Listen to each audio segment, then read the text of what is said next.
Excellence, Monseigneur Ignace Bessi Dobo, président de la Conférence des évêques catholiques de Côte d'Ivoire. Mesdames et Messieurs les présidents des institutions de la République,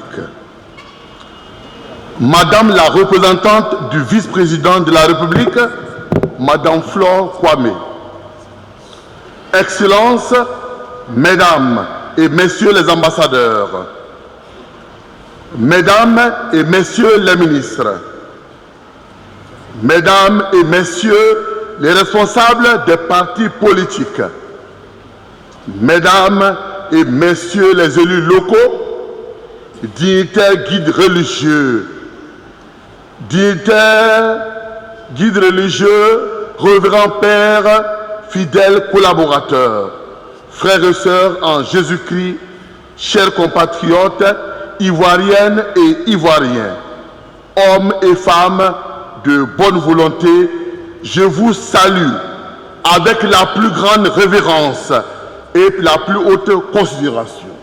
La paix n'est pas un mot, mais un comportement.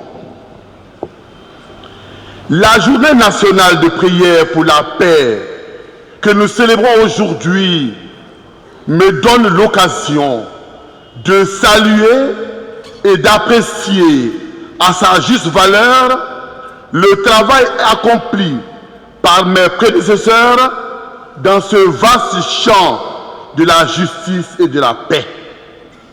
Aussi, je reconnais et je mesure l'immense travail abattu par tous leurs collaborateurs.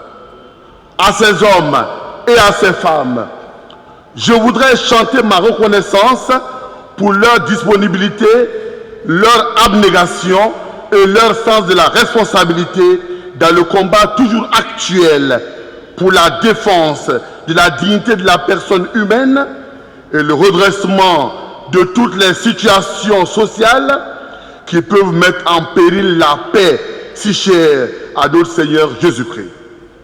Oui, à tous et à toutes, j'exprime ici et maintenant la profonde gratitude de l'Église. Je les engage à renouveler chaque jour leur détermination dans cette noble et exigeante mission de l'annonce de l'évangile d'amour, de pardon, de partage, de solidarité et de fraternité. De la réalisation effective de cette mission découlent tous les ingrédients spirituels et sociologiques pour la stabilité et la consolidation de la paix dans une nation. Oui, nous voici de nouveau rendus au 15 novembre. Un autre 15 novembre. 15 novembre, un jour si précieux pour la Côte d'Ivoire. 15 novembre, un jour hautement apprécié par tous les habitants de ce beau pays qui, chaque année, ont décidé de dédier cette journée à la paix. Le faisant, ils ont bien conscience que cette denrée si inestimable, sans cesse menacée sous nos cieux et partout dans le monde, est à rechercher, à protéger et à défendre.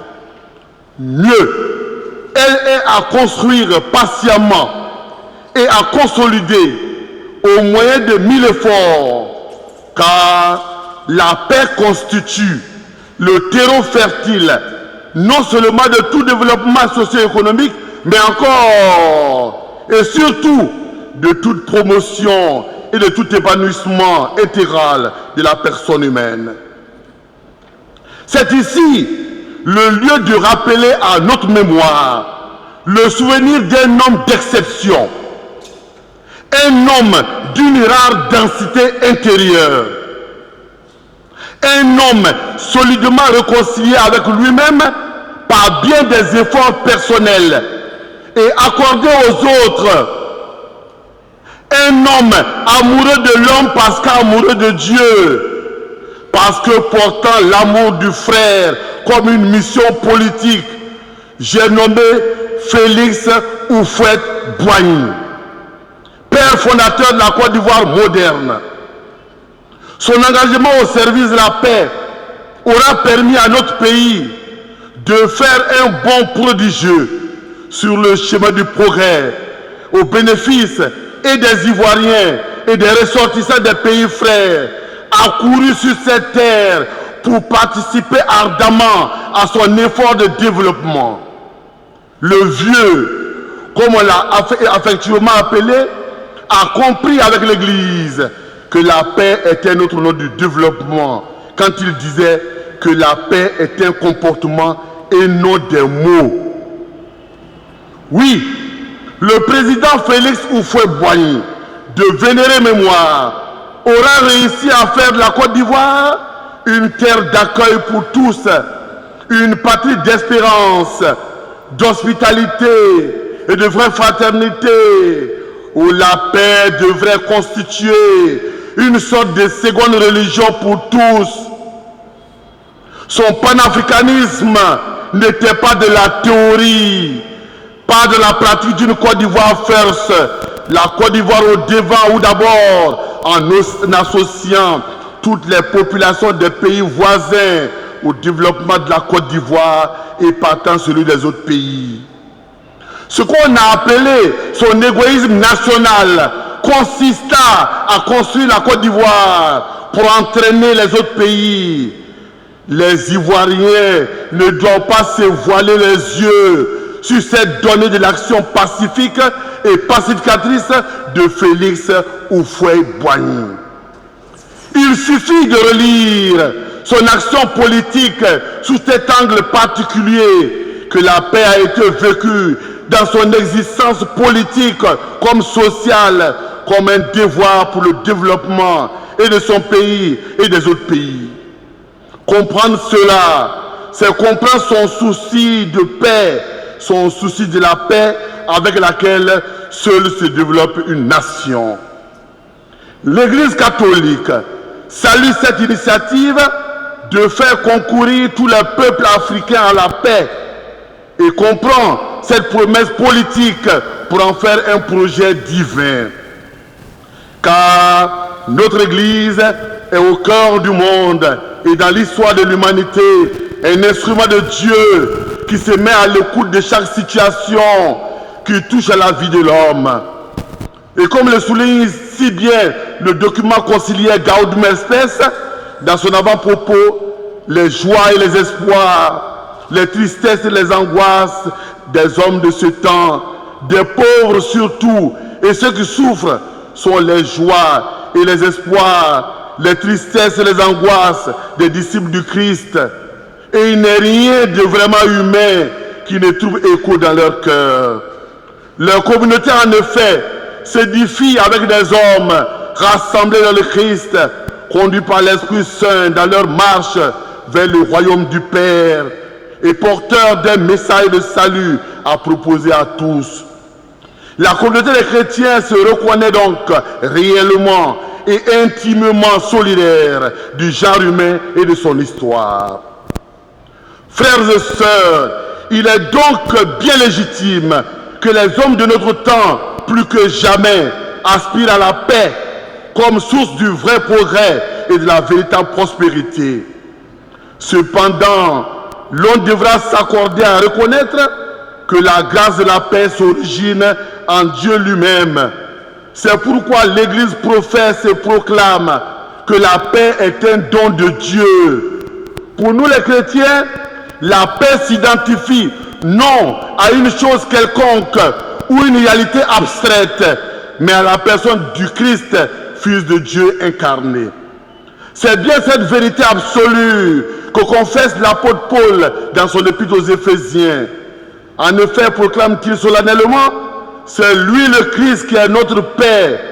De ce qui était divisé, il a fait une unité. Dans sa chair, il a détruit le mur de séparation, la haine. Il a aboli la loi et ses commandements avec leur observance. Il a voulu ainsi, à partir du juif et du païen, créer en lui un seul homme nouveau, en établissant la paix et les réconcilier avec Dieu, tous les deux, en un seul corps au moyen de la croix. Là, il a tué la haine. Il est venu annoncer la paix à vous qui étiez loin et la paix à ceux qui étaient proches. Éphésiens 2, versets 14 à 17. C'est pour ainsi dire que la paix que nous appelons de tous nos voeux et que nous recherchons par toutes sortes de tractations est une réalité qui nous dépasse et qui ne trouve toute sa signification qu'en Dieu.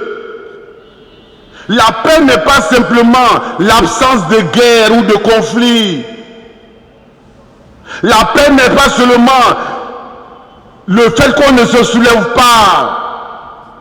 La paix n'est pas l'absence de soulèvement, comme nous tenterions de le croire. La paix n'est pas la paix à la romaine, la pax romana, qui consiste à brimer la liberté, à étouffer toute velléité de plainte sur l'infortune, tout sentiment de révolte pour le triste traitement qu'on subit ou de la situation infra-humaine dans laquelle on vit.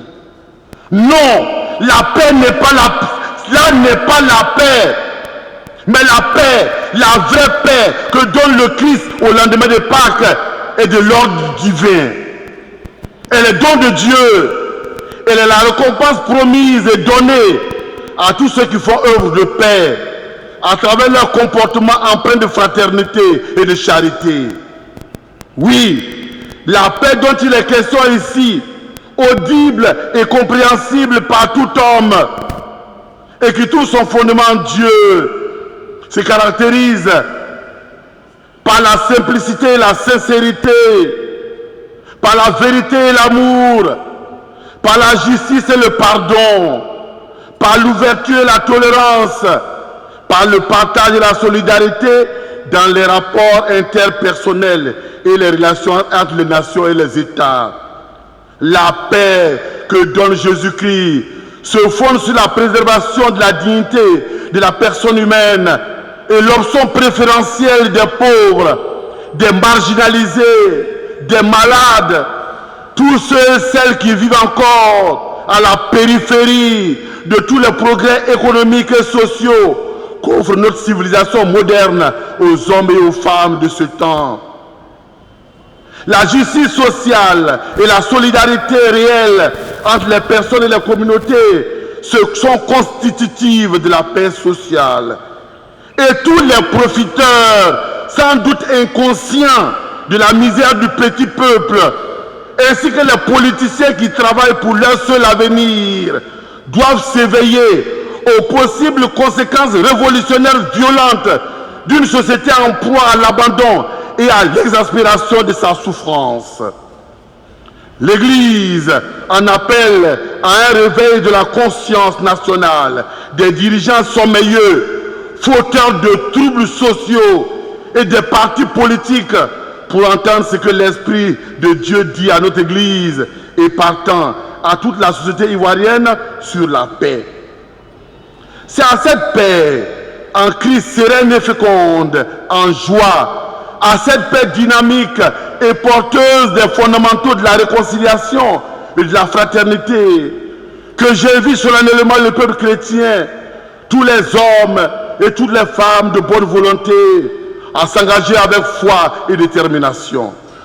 Bien chers frères et sœurs, la célébration de cette journée nationale de paix nous invite chaque année à une prise de conscience sur tous les périls qui peuvent mettre en mal la paix.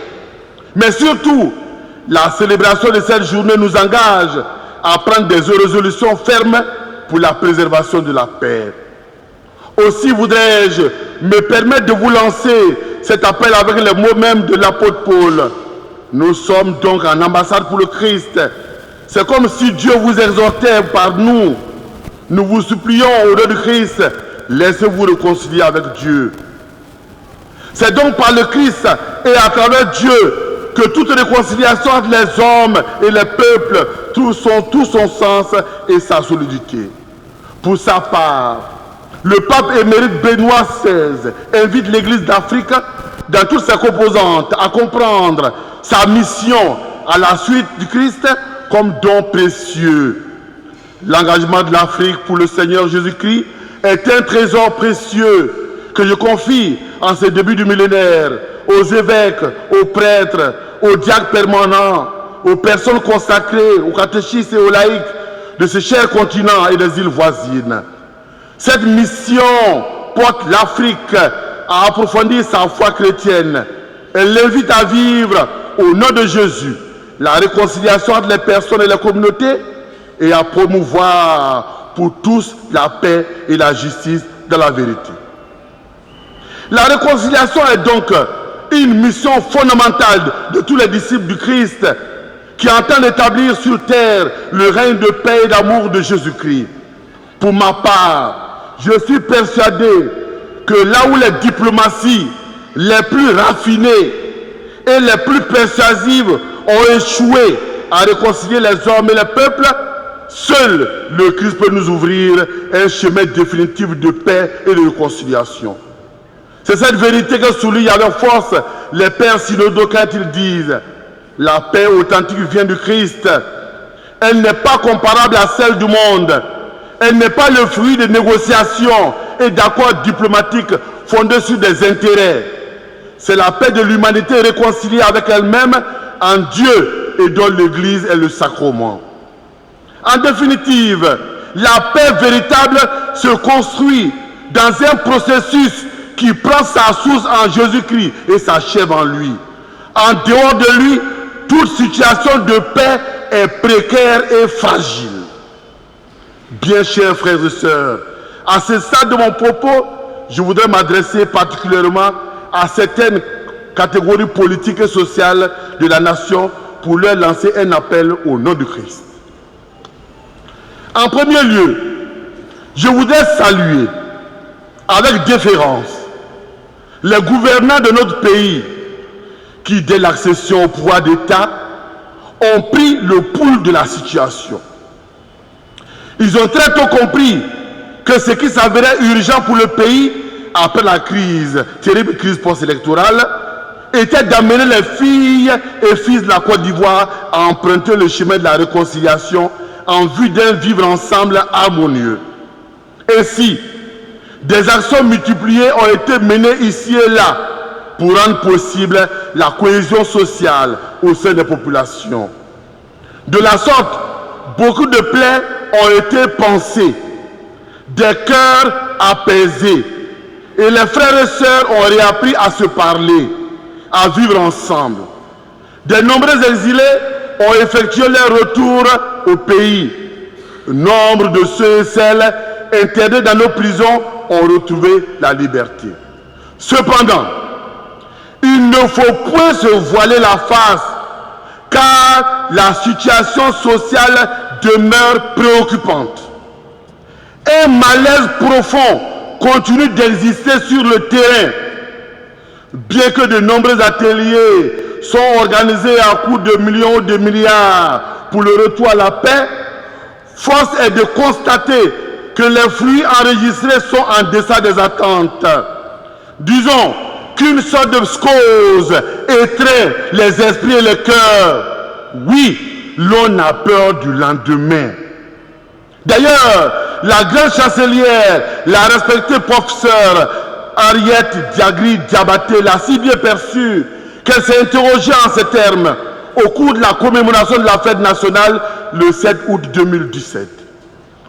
Elle disait, souvenons-nous, nous avons eu du mal à nous relancer après le décès du président Félix Houphouët-Boigny. Souvenons-nous, notre transition démocratique s'est terminée en crise post-électorale dramatique. Que ferons-nous après 2020?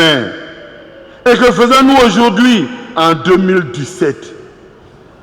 La Côte d'Ivoire, notre bien commun, est plus important que chacun et chacune de nous. De grâce, épargnons-nous une autre crise. Fin de citation.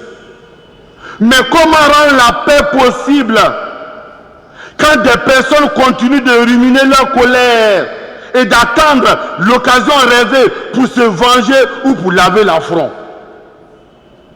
Et comment convaincre les frères et sœurs qui, malgré tout appel, refusent de mettre un terme à leur exil, malgré les conditions quelquefois exécrables dans lesquelles ils vivent? Comment taire la révolte très perceptible de ceux ou celles qui ne supportent plus de voir leurs sœurs ou leurs frères continuer de croupir dans les prisons disséminées à travers le pays. Tels sont les problèmes qui demeurent et menacent la paix en terre burnéenne et doivent trouver solution entre Ivoiriens. Et il faut prier encore pour cela. Oui, les Ivoiriens et Ivoiriennes doivent se montrer plus inventifs en termes de réconciliation. Pour rendre la paix effective entre les fils et les filles de ce pays, aussi, l'avenir pacifique et harmonieux de notre pays dépend surtout des hommes politiques de tous bords. Puissent-ils se laisser habiter par l'esprit d'humilité pour aborder les questions politiques qui se posent en Côte d'Ivoire tant que l'orgueil chez eux sera de mise, il y a à craindre de pires lendemains pour la Côte d'Ivoire. Oui, puissent-ils se laisser habiter par l'esprit d'humilité pour aborder les questions politiques qui se posent en Côte d'Ivoire, car tant que l'orgueil chez eux sera de mise, il y a à craindre de pires lendemains pour la Côte d'Ivoire. C'est pourquoi il s'avère impérieux de convaincre les partis politiques à engager entre eux un dialogue franc. Il s'avère impérieux de convaincre les partis politiques à engager entre eux un dialogue franc. Ils doivent, pour la paix de la nation, rendre la politique plus propre et travailler leur cœur au burin de l'humilité et d'un renoncement à soi qui augure de leur hauteur de vue politique au profit de la nation. À ce propos, une idée chère au souverain pontife François. À cette occasion, je souhaite, dit par le pape François, m'arrêter sur la non-violence comme style d'une politique de paix.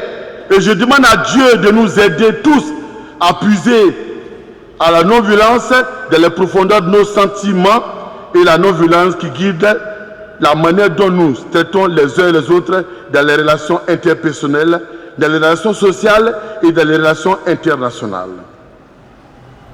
Oui, je souhaite, dit le pape François, m'arrêter sur la non-violence comme style d'une politique de paix. Et je demande à Dieu de nous aider tous à puiser à la non-violence de les profondeurs de nos sentiments et de nos valeurs personnelles. Que ce soit la charité et la non-violence qui guident la manière dont nous nous traitons les uns les autres dans les relations interpersonnelles, dans les relations sociales et dans les relations interpersonnelles. Lorsqu'elles savent résister à la tentation de vengeance, les victimes de la violence peuvent être les protagonistes les plus crédibles du processus non violent de construction de la paix, depuis le niveau local et quotidien jusqu'à celui de l'ordre mondial. Puisse la non-violence devenir le style caractéristique de nos décisions, de nos relations, de nos actions, de la politique sous toutes ses formes. Message du pape François à l'occasion de la célébration de la 50e journée pour la paix. Aussi, voudrais-je humblement et en toute collégialité solidaire et affective nous lancer un appel solennel à nous tous, confrères évêques, afin que chacun entre en jeu pour encourager davantage nos hommes politiques à se parler en toute vérité. Là est le geste prophétique que l'Église attend de nous. Je demeure convaincu que de par nos statuts de père de tous, nous les évêques, nous sommes à même d'éclairer et d'amener nos politiciens au changement de mentalité en vue d'une rencontre authentique qui boosterait la cohésion sociale. Avec les évêques, je voudrais me permettre, au titre de mon ministère ecclésial, d'engager tous les imams, tous les pasteurs et tous les hommes de Dieu à encourager nos hommes politiques de se parler sans hypocrisie pour donner à la paix d'advenir dans notre pays. Déjà, l'on peut noter avec satisfaction quelques pas timides de rencontres entre certains hommes politiques.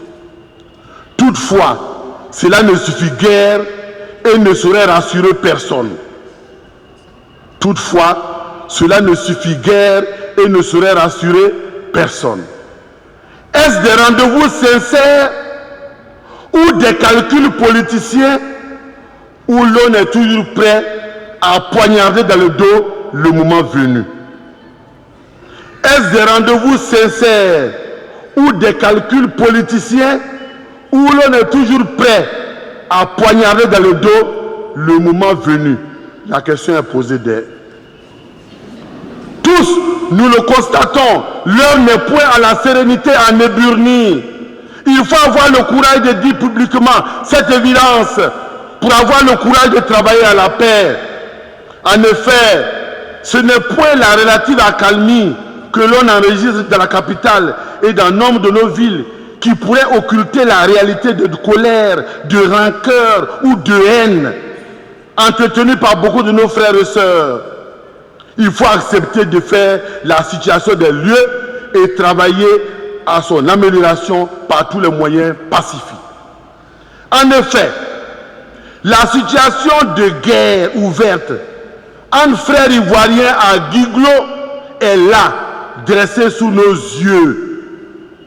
Oui, des frères et sœurs ivoiriens sont contraints de quitter leur campement, déposséder et dépouiller de tout pour regagner leur village d'origine, les mains vides. Mais pourrait-on savoir un jour toute la vérité sur cette folie meurtrière qui s'est emparée brusquement des uns et des autres? Quelles sont les raisons profondes d'une telle disconvenue entre ces personnes qui ont toujours vécu ensemble? Et il ne s'agit guère, puisqu'il y en a qui le font, il ne s'agit guère de se réjouir de ce que la situation sociale devienne normale. Au jour le jour, on dit non, la situation devient normale. Non, il ne s'agit pas de cela. Il s'agit d'aller à la racine fâcheuse de ce conflit, l'extirper définitivement pour donner la chance à la paix dans cette contrée de notre pays. Aussi, outre le cas de Guiglo, osons trouver solution à tous les problèmes qui ont cours sur toute l'étendue du territoire. Oui, partout encore dans le pays, il y a un conflit foncier latent. Partout encore dans le pays, il y a un conflit foncier latent. L'heure ne serait-elle pas venue de revoir notre système agricole, notre politique en matière agricole?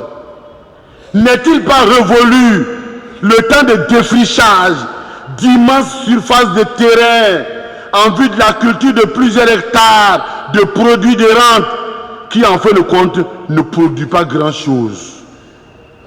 Ainsi, on détruit chaque jour davantage la forêt inutilement, exposant toutes nos populations à la rareté des sols cultivables, source de conflits et du réchauffement climatique qui se traduit sur le terrain, soit par des pluies diluviennes dévastant tout sur leur passage, soit par le manque criard de précipitations engendrant la faim.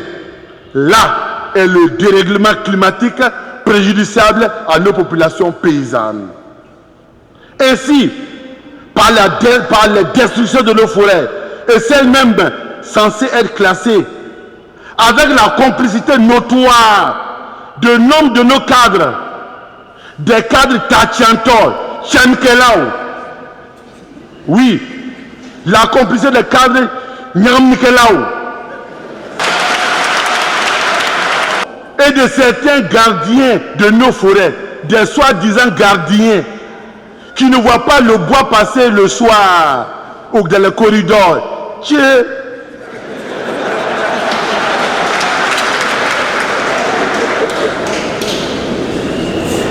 Nous nous acheminons tous vers un suicide collectif.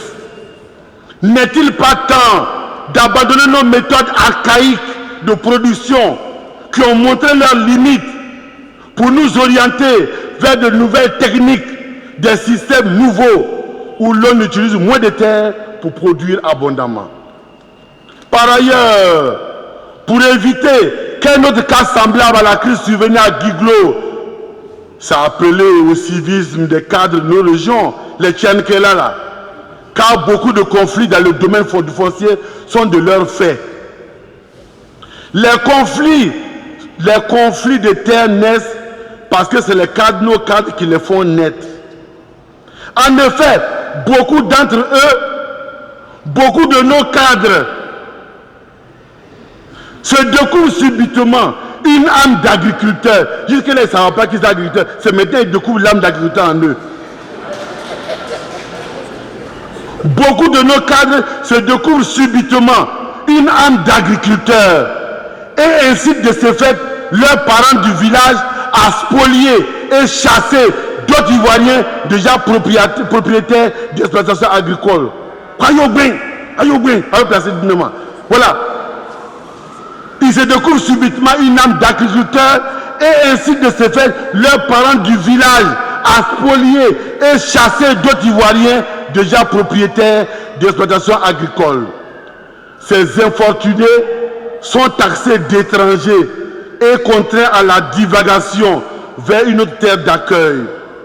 C'est pourquoi il faut faire attention à un vocabulaire nauséabond et tendancieux qui accourt dans nos cités. Autrement dit, l'on se plaît à parler d'autochtones, d'allochtones, d'allogènes ou d'autres expressions pour catégoriser les peuples et les populations. Attention, autochtones, allochtones, allogènes, pour catégoriser les peuples et les populations. Attention!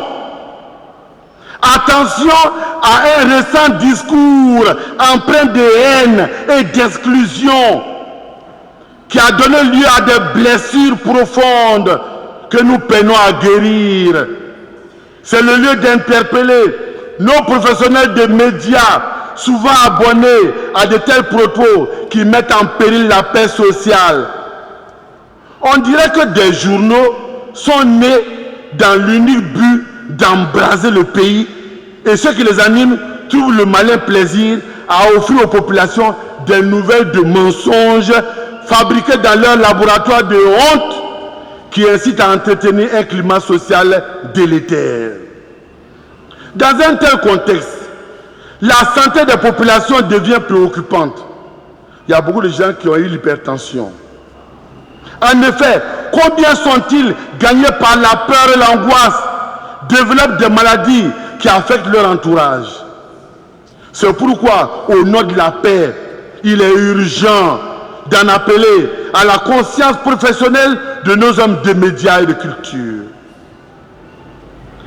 À toutes celles et ceux de nos concitoyens qui, par vocation, ont choisi de servir la nation dans les forces armées de défense et de sécurité. Je m'adresse aux forces armées de défense et de sécurité. Je salue la détermination et la foi avec laquelle vous défendez le territoire, les hommes et les biens, et souvent au prix de vos vies. L'Église comprend vos préoccupations. Il importe cependant, à ses yeux, que les revendications se fassent dans les règles de l'art militaire, à travers des pourparlers avec vos supérieurs et les autorités, de la transparence et la vérité, de la confiance et le respect. Car les mutineries de ces derniers mois ont plongé les populations de nos régions dans la peur et le désarroi. Rappelez-vous qu'elles ne sont pas totalement guéries du traumatisme de toutes les crises que notre pays traverse depuis des décennies.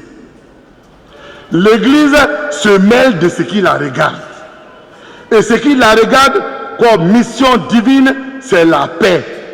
C'est le bien-être pour tous, monnayé de la justice et la réconciliation véritable. À toutes les forces vives de la nation qu'il faut tourner l'administration, tous les secteurs privés et le monde agricole, l'Église vous salue et vous félicite pour tous les efforts que vous déployez chaque jour et qui ont permis le relèvement de notre pays. La croissance économique que connaît le pays est en partie votre œuvre. C'est votre courage et votre intelligence au travail qui ont permis à notre pays sa remontée spectaculaire après cette décennie de crise. J'exhorte de la prière nos dirigeants à se pencher avec diligence sur vos préoccupations.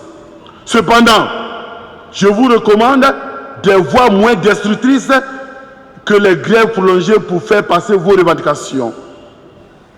Notre pays sort progressivement de plusieurs décennies de crise qui l'ont ébranlé dans ses fondements. Déjà, nous saluons les différents accords signés entre vous et le gouvernement. Puissent ces accords être respectés. Puissent ces accords être respectés intégralement. Avec patience, regardons l'avenir avec espoir. À tous nos jeunes frères, et sœurs de tous les milieux sociaux, je voudrais vous rappeler que de tout temps, l'Église a fait de vous l'une des priorités de sa pastorale.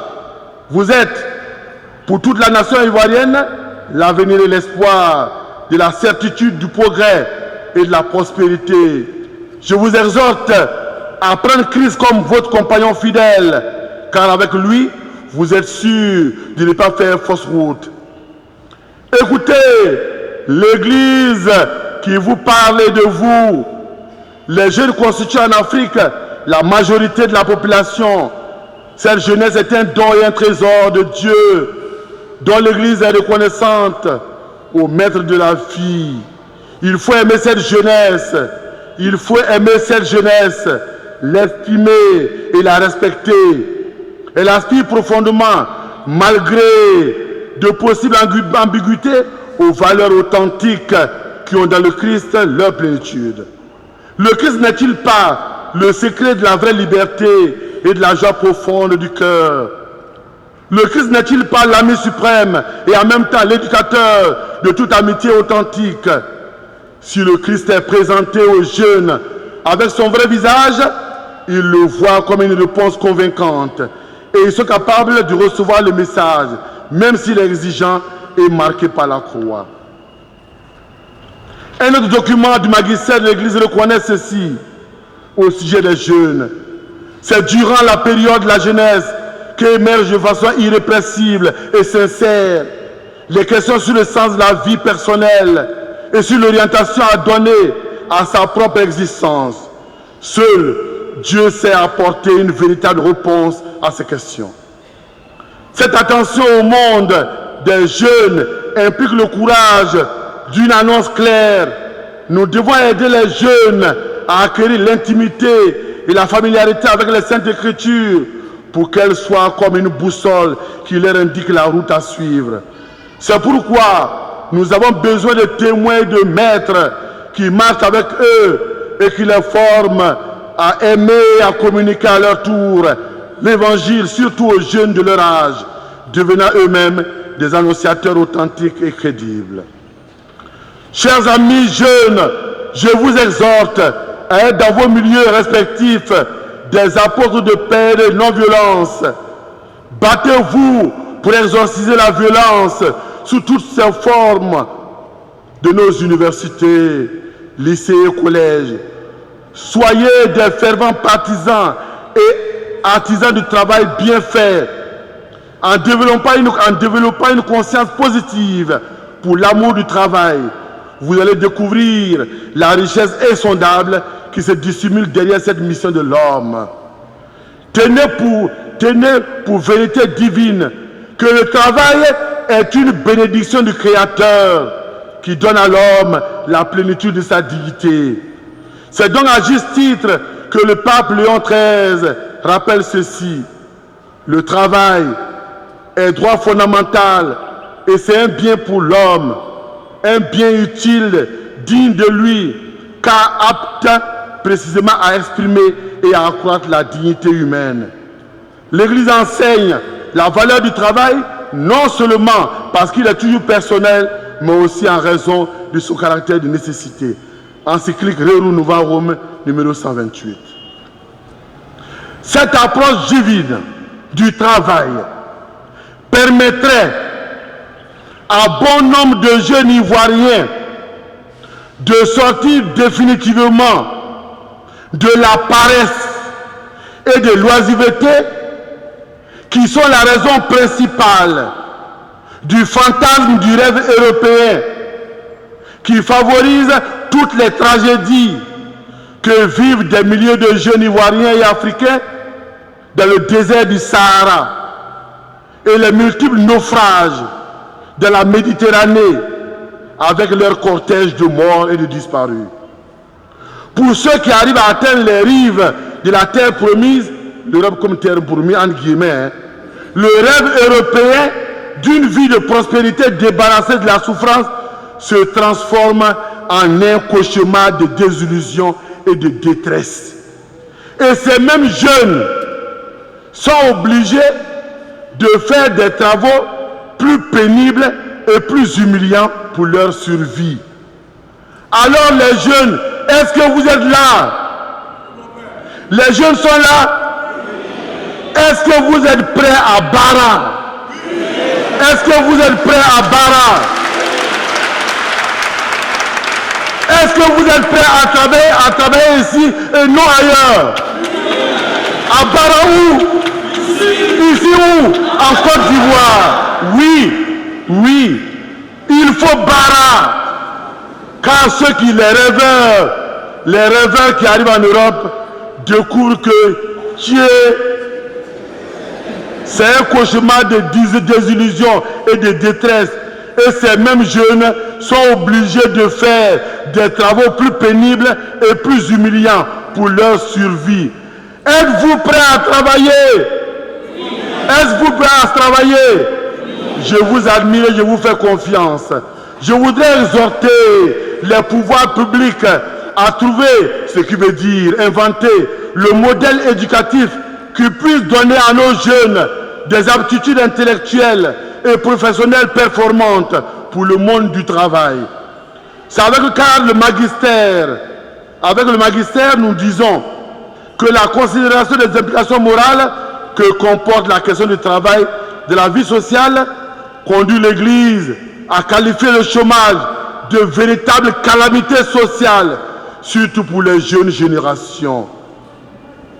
Enfin, je voudrais lancer un cri de cœur à toutes les composantes de la société ivoirienne, mais surtout aux familles et aux guides religieux. Il est urgent de fédérer nos énergies pour mettre fin à ce triste et préoccupant phénomène des enfants appelés pudiquement enfants en conflit avec la loi ou enfants microbes. Car aucun enfant sorti du sein maternel ne peut devenir ex nihilo un danger public et un échec pour son avenir et celui de ses parents et de la nation. Il y a eu quelque part dans le processus d'éducation une faille, une démission et un terreau favorable à l'éclosion de telles dérives psychologiques et sociales. Ces enfants ont besoin plus que jamais de l'amour de leurs parents, de l'encadrement des structures spécialisées de la société. La recherche de la paix sociale ne saurait s'accommoder de certaines négligences qui, à la longue, seraient fatales à toute la société. Je suis persuadé qu'avec le soutien maternel de la Vierge Marie, la Sainte Mère de Dieu, la mère de tous les enfants blessés par les erreurs politiques, par les erreurs des politiques et les systèmes de nos sociétés modernes, et l'intercession de Saint Jean Bosco, père et éducateur patient, et à viser des enfants rejetés par la société moderne, nous parviendrons à réinsérer tous nos enfants égarés dans le tissu social. Excellence, révérend Père, chers frères et sœurs, amis de Jésus-Christ et hommes de bonne volonté, puisse la célébration de cette Eucharistie, où Jésus-Christ se donne à nous comme pain de vie et comme communion à lui, et entre nous, faire éclater toutes les barrières et toutes les résistances morales, sociales, spirituelles et culturelles qui retardent encore la pleine communion des fils et filles de notre beau pays. Êtes-vous prêts à cela? Êtes-vous prêts à cela? Vous m'enjaillez.